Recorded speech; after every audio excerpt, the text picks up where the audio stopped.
Bienvenidos nuevamente y vamos a continuar con este subcapítulo de equilibrio líquido-vapor y recopilando un poco. Lo primero que vimos fue el concepto básico de equilibrio líquido-vapor. Vimos la visualización gráfica para recordar los gráficos de temperatura-composición, presión-composición, las líneas de burbuja, rocío y cómo se interpreta esto. Luego vimos la parte algebraica, utilizando el criterio de equilibrio y las ecuaciones que modelan el equilibrio líquido-vapor, la ecuación general, la ecuación a presiones bajas y moderadas, que es la que vamos a utilizar. Vimos unos ejemplos también. Y ahora vamos a ver una singularidad del equilibrio líquido-vapor que básicamente aparece, es una anomalía, digamos, del equilibrio que aparece básicamente dado los problemas de realidad. Es decir, lo que vamos a ver ahora, antes, cuando ustedes trabajaron en elementos de físico-química con la ley de Raoult, este tipo de eventos no aparecían. Y estoy hablando del azeótropo. ¿Y a qué se refiere el azeótropo? Es una máxima desviación respecto a un equilibrio líquido-vapor ideal. Y se establece o se denota como un punto extremo en las líneas de rocío y burbuja. Y para interpretarlo mejor, vamos a ver esto gráficamente. En un gráfico ideal de equilibrio líquido-vapor, es decir, el que sale generalmente con la ley de Raoult, tengo un gráfico de temperatura-composición en un sistema binario y lo que vimos, ¿no es cierto?, es que el sistema generalmente funciona de esta forma, donde aparece una hoja, donde tengo la región intermedia donde se produce el equilibrio líquido-vapor, o sea, están las dos fases presentes, y tengo, ¿no es cierto?, en la zona superior la fase vapor, en la zona inferior la fase líquida, y tengo los puntos de rocío y los puntos de burbuja.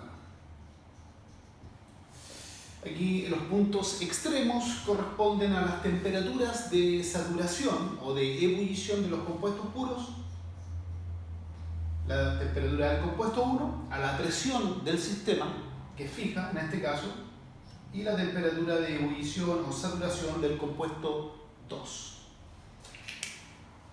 Cuando los compuestos que están presentes, la mezcla de estos compuestos se comporta en forma poco ideal, real, especialmente las mezclas líquidas, empiezan a suceder los fenómenos, ¿no es cierto?, de interacción entre las partículas, entre las moléculas, que derivan en estas no idealidades. Y lo que puede llegar a pasar, ¿no es cierto?, es que las curvas generan anomalías, que en este caso se llama el azeótropo. Y básicamente es un comportamiento como este.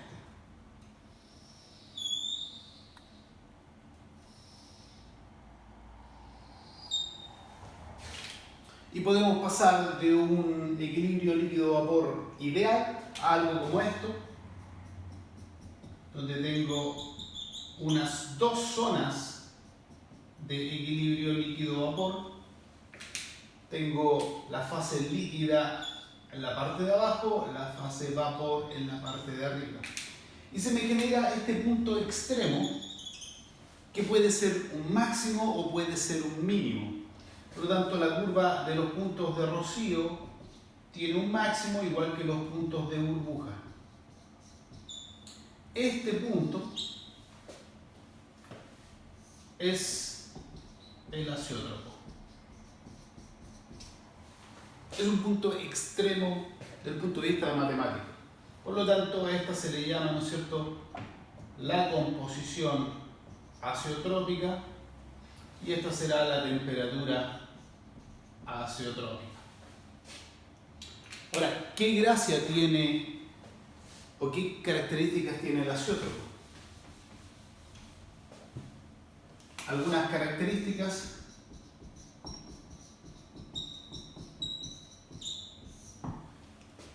La característica principal que tiene el azeótropo es que se cumple la condición, ¿no es cierto?, que en el punto azeótropo la temperatura del punto de burbuja es igual a la temperatura del punto de rocío. Es decir, en este punto la mezcla cambia de estado a presión y temperatura constante. Es decir, en otras palabras, la mezcla cambia de líquido a gas a la misma temperatura, a la misma presión, lo cual es equivalente a como si fuese un compuesto puro. Es el único punto donde la mezcla cambia de líquido a gas a temperatura y presión constante. Y la condición matemática como para determinar el azeótropo surge un poco de las condiciones de rocío y burbuja. ¿Cuál era la condición de la temperatura del punto burbuja? Si la recordamos de los ejercicios pasados, la condición, ¿no es cierto?, era que la composición de la fase gas era igual a la composición global. Y por otro lado, la condición del punto de rocío era que la composición de la fase líquida era igual a la composición global. Y de aquí se desprende la condición matemática del azeótropo, que finalmente es que la composición de la fase gas debe ser igual a la composición de la fase líquida, que se desprende por analogía de acá. Por lo tanto, si quiero determinar este punto de azeótropo, entonces debo condicionar que la composición de la fase líquida debe ser igual a la composición de la fase gas. Vamos a ver esto en un ejemplo y vamos a tomar el mismo ejemplo que trabajamos en las dos sesiones anteriores para determinar un azeótropo, y lo vamos a hacer algebraicamente. Entonces, vamos a volver un poco a los datos que teníamos del ejemplo anterior. Y este será el ejemplo 2. Y nos vamos a ir directamente a determinar el azeótropo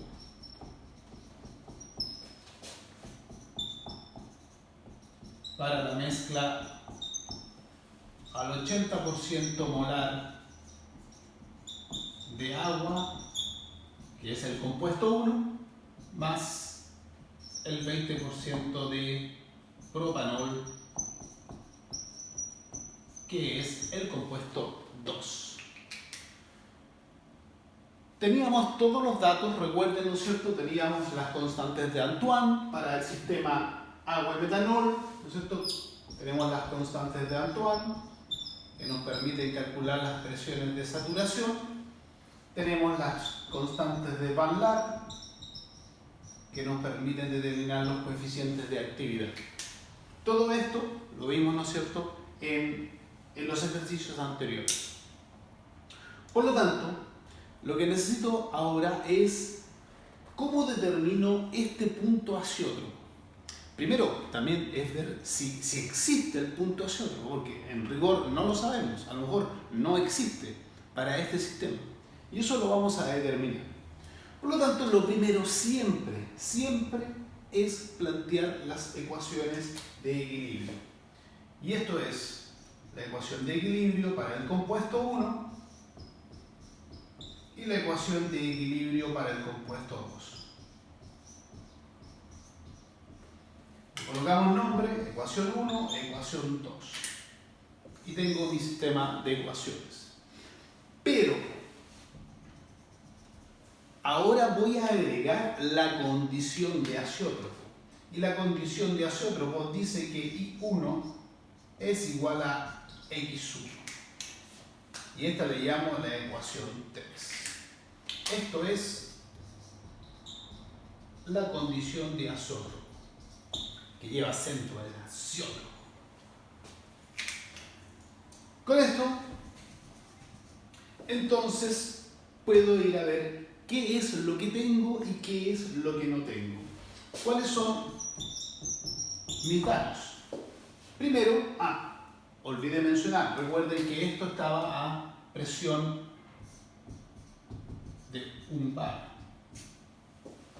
Por lo tanto, los datos que tengo, ¿no es cierto?, es que la presión del sistema es 1 bar. Y no tengo nada más. ¿Cuáles son las incógnitas? Bueno, no conozco ni la composición de la fase gas, no conozco la composición de la fase líquida y tampoco conozco la temperatura de este punto hacia otro. Por lo tanto, tengo 3 incógnitas, pero en este caso tengo 1, 2, 3 ecuaciones. 3 ecuaciones, 3 incógnitas. La matemática me dice esto sí se puede resolver. Entonces vamos a la siguiente etapa, que es cómo resolvemos esto. Y para eso vamos a limpiar un poco la pizarra, ¿no es cierto? Y vamos a ver, ¿esto se puede resolver? Vamos a ver cómo lo resolvemos.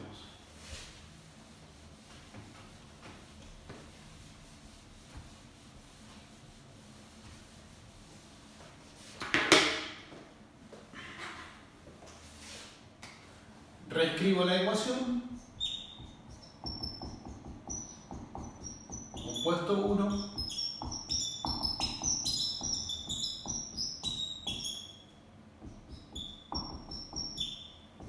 aquí tengo mi sistema de ecuaciones, ecuación 1, 2 y 3.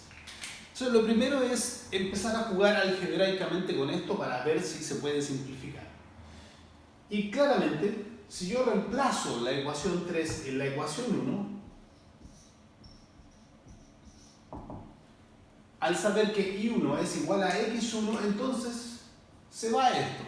¿Y qué es lo que queda? Eso. Si I1 es igual a X1, entonces debe ocurrir lo mismo con de la ecuación 3 se desprende que I2 debe ser igual a X2. Por lo tanto, la ecuación 2, si reemplazo esto acá, este con este se van y queda que P es igual a gamma 2 por la presión de saturación. Y aquí me aparece esta que la llamo ecuación 4, ecuación 5. Y ustedes pueden ver que tengo 2 ecuaciones mucho más simples. Incluso puedo combinar las ecuaciones 4 y 5. Porque tengo un factor común que es la presión. Por lo tanto, si junto las ecuaciones 4 y 5, puedo llegar a esta ecuación que dice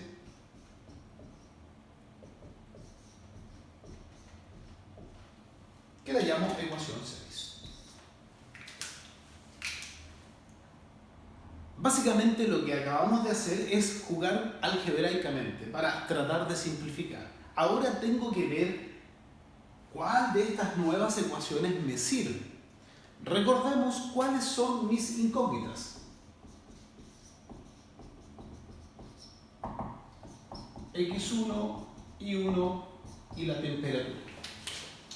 Si no conozco X1, entonces no conozco los coeficientes de actividad. Y el único dato que tengo es la presión. Por lo tanto, si miro las ecuaciones 4, 5 y 6, los coeficientes de actividad no los conozco porque no conozco X. Las presiones de saturación tampoco las conozco porque no conozco la temperatura. Lo único que conozco es la presión. Por lo tanto, lo que no voy a hacer es elegir la ecuación 6 porque no está la presión. Obviamente tengo que centrarme en estas porque sí está la presión. Entonces, voy a elegir las ecuaciones 4 y 5.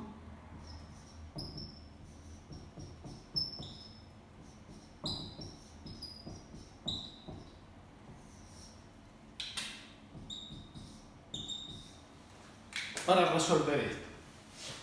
Pero resulta Resulta que tengo dos incógnitas, composición y temperatura.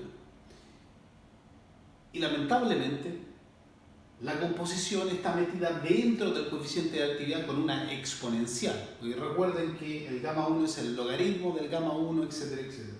Y la presión de saturación de igual forma. Es un logaritmo de la presión igual a la temperatura. Por lo tanto, la temperatura quedaría en una exponencial y la composición también. Por lo tanto, esto no es tan simple de resolver así. Podemos llegar y meter esto a la calculadora y ver si funciona. La otra forma es hacer un proceso iterativo.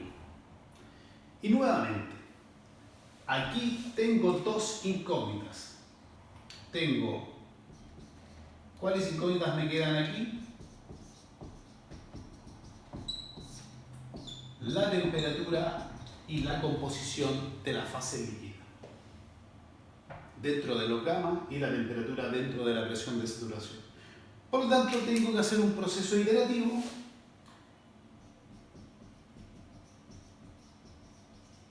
muy similar al que hicimos en el primer problema. Y para eso, tengo que decidir darme una de las dos incógnitas. Lo comentamos en el primer ejercicio.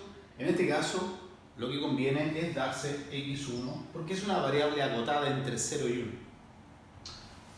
Conociendo x1, entonces puedo calcular los coeficientes de actividad gamma 1 y gamma 2. De la ecuación 4,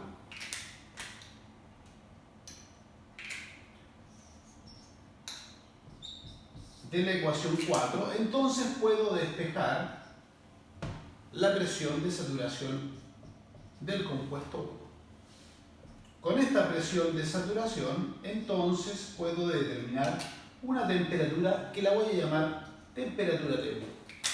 Mismo proceso de la ecuación 5, puedo obtener la presión de saturación 2, ya que el coeficiente de actividad lo conozco. Y con esta presión de saturación 2, entonces puedo obtener una segunda temperatura T2. ¿Y qué falta? Verificar que T1 sea igual a T2.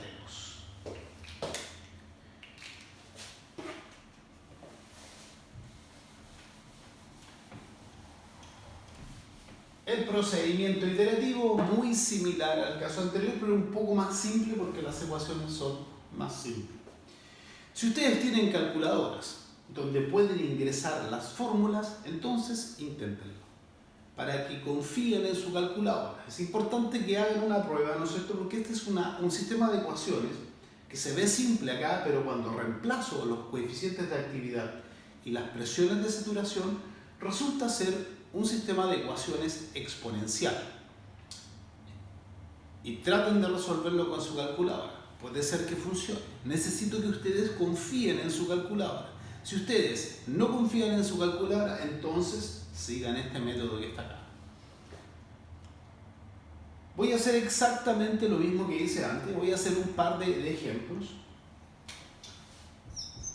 Me doy una composición, determino, ¿no es cierto?, gamma 1 y gamma 2 con el coeficiente de actividad 2. Luego determino las presiones de saturación. Vamos a borrar acá. Determino las presiones de saturación P1 y con la presión de saturación, termino la presión de saturación 2, determino una temperatura T1, una temperatura T2 y calculo el T2 menos T1. Y en este caso, para ir directamente al resultado, ¿no es cierto?, ustedes pueden jugar. Yo medí la composición 0,53.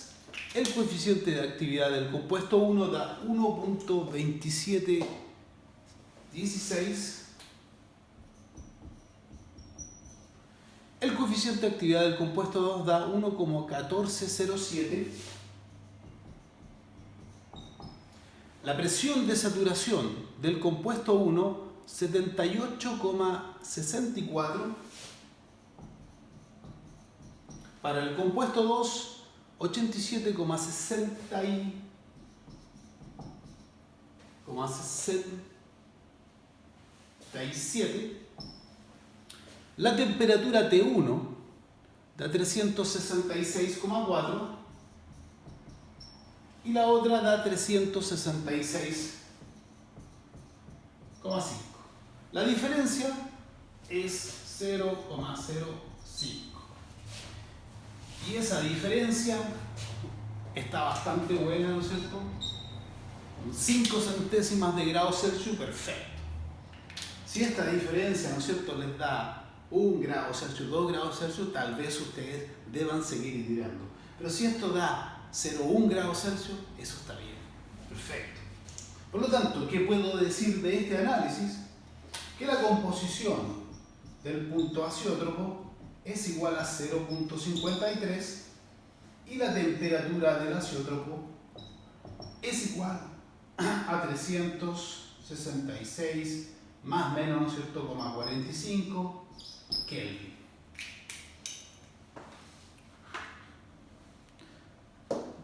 Entonces, con esto hemos determinado las condiciones a las cuales está este azeótropo. Lo interesante sería tratar de construir el gráfico esquemático, ¿no es cierto?, de equilibrio líquido-vapor en este sistema que presenta un azeótropo. Ojo aquí, aquí acabamos de decir, como X pertenece al intervalo entre 0 y 1, entonces uno puede decir que este azeótropo existe. Si tengo un sistema cuyo azeótropo no existe y yo hago todos estos cálculos, lo que debiese dar, ¿no es cierto?, es que la composición del azeótropo sea algo que no pertenece a esto. O sea, me da un X1 negativo o un X1, ¿no es cierto?, mayor que 1, en lo cual, al no pertenecer, ¿no es cierto?, al intervalo de composición, uno concluye que el azeótropo no existe. En este caso existe, está ubicado casi en la composición equimolar y la temperatura del azeótropo es esta. Con esta información vamos a tratar de construir un gráfico estimativo.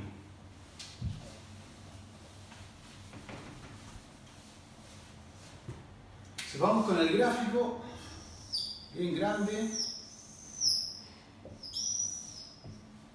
entonces tengo temperatura, es un gráfico que está construido a la presión de 1 bar,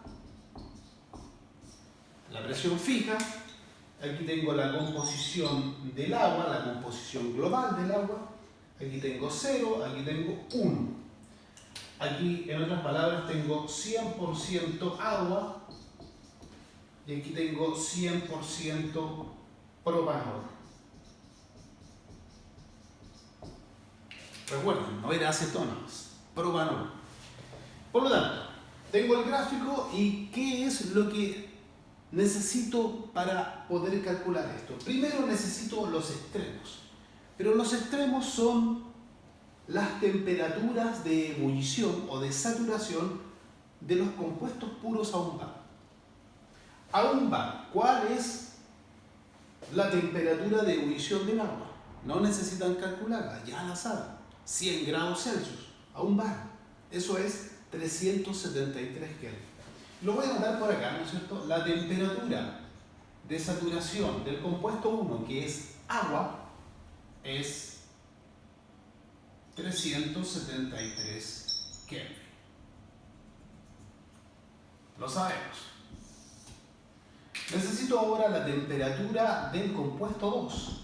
La temperatura a la cual ebulle el compuesto 2. ¿De dónde obtengo eso? En el caso de agua era simple, se sabe, pero en el caso del propanol probablemente no lo sepamos. ¿De dónde lo saco? De la ecuación de Antoine. Y lo que me dice la ecuación de Antoine, lo voy a sacar directamente ahora desde acá.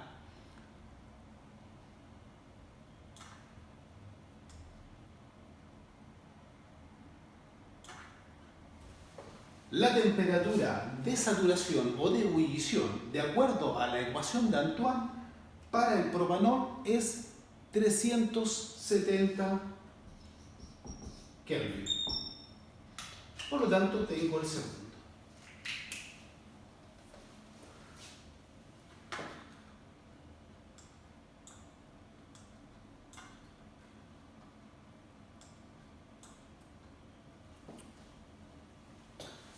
Entonces, con estos datos puedo empezar a graficar. Primero tengo la temperatura de saturación del compuesto 1 puro, que es en la vertical, ¿no es cierto?, al lado derecho. Y voy a anotar aquí, ¿no es cierto?, 373. Y por otro lado tengo 100% propanol, composición de agua 0, 370. Lo voy a anotar por acá. Y que lo que acabamos de conocer o calcular es la composición del azeótropo. 0,53. Más o menos, ¿no es cierto?, en la mitad. Acá 0,53. Y esta es la composición del azeótropo. Y esto me genera, obviamente, una vertical. Y por otro lado, la temperatura del azeótropo, que era 366,45. Si este es 373, es 60, esto va a estar por aquí, más o menos, 366. Por lo tanto, aquí tengo mi punto azeótropo. Y de acuerdo a lo que les mostré anteriormente, uno puede inmediatamente armar un gráfico estimativo. Y esto tiene que ser más o menos así.